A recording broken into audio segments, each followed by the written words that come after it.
trabalho interdisciplinar entre as disciplinas de Teoria Literária 2 e Língua Portuguesa 1 tem o objetivo de expor sobre as obras de Gil Vicente, a principal obra dele, A Farsa de Inês Pereira, e as suas obras. Gil Vicente viveu entre 1465 e 1536. Nasceu em Portugal, foi um dramaturgo e poeta português, o maior representante da literatura renascentista de Portugal, antes de Camões. Criador de vários autos, é considerado o fundador do teatro em Portugal. Ele desenvolveu seu trabalho em torno da corte portuguesa, abrangendo os reinados de Dom Manuel I e Dom João III. Olá, a classificação do teatro de Gil esbarrava em dificuldades intransponíveis, o entrelaçamento de gênero, formas, fontes e motivos, a diversidade de formas temáticas, além da impossibilidade de estabelecer uma cronologia confiável da evolução de sua obra.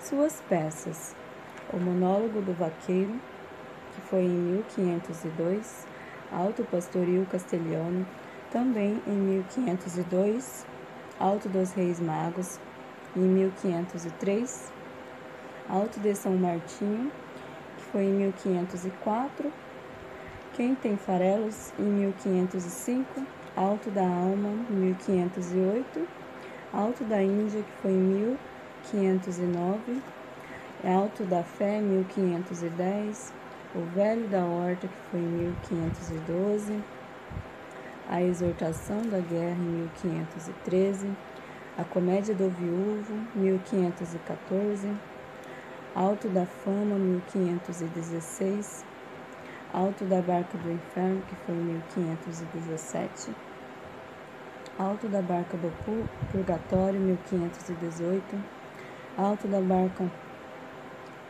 da Glória, 1519,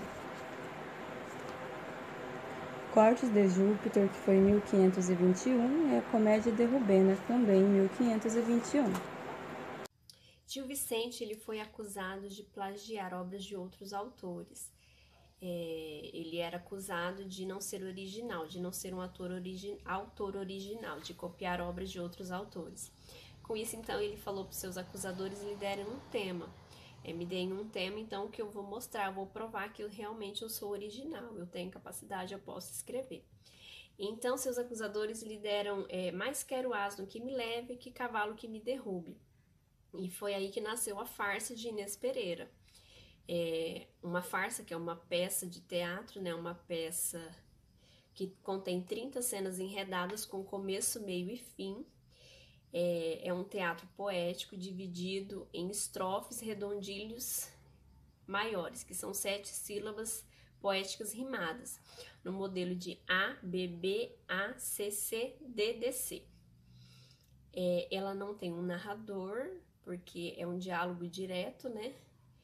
Os personagens são a Inês Pereira, sua mãe, a Leonor Vaso, Pero Marques, os 2 judeus, que são o Latão e o Vidal, o escodeiro e o moço, que o acompanha, o ermitão, a Luzia e o Fernando.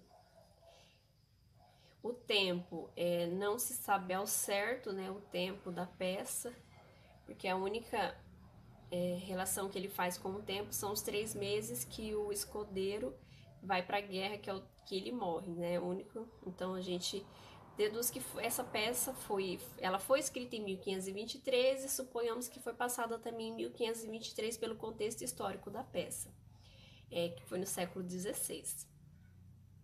O espaço, a maioria das cenas é na casa da Inês, né? Que eles se encontram lá, na casa da Inês Pereira. A Inês é uma moça considerada muito fútil, né? É uma rapariga, né, da época, assim falada, que ela queria se casar, ela queria um homem que falasse bem, que cantasse versos, que fosse romântico, não precisava ter dinheiro, não precisava ter posses, mas que a tratasse bem e que falasse as coisas que ela queria ouvir. E então a Leonor chega para apresentar, né, um pretendente para ela. E no caminho a Leonor é atacada por um cardeal. E ela chega lá meio apavorada, desesperada, porque ela foi atacada. E a mãe da Inês relata que ela também aconteceu isso com ela no passado, e isso nos leva a entender que é normal. Na época era normal que isso acontecesse. Mas parece que a Leonor gostou, porque a mãe pergunta se ela não estava arranhada nem machucada, ou seja, ela não tentou fugir do ataque. O que entendemos que ela gostou. Mas a Inês não aceita o Pero Marques, porque ele era considerado burro, bobo da época, era um verdadeiro asno. E então ela escolheu o escudeiro, que era um homem que falava bem, galanteador, um verdadeiro 171 nos dias de hoje. E ela se casa com ele e vira prisioneira amargurada. E nesse tempo que ela está aprisionada, ele vai para a guerra e depois de 3 meses ele morre. No que ele morre, ela sai de casa e se casa então com o Pero Marques.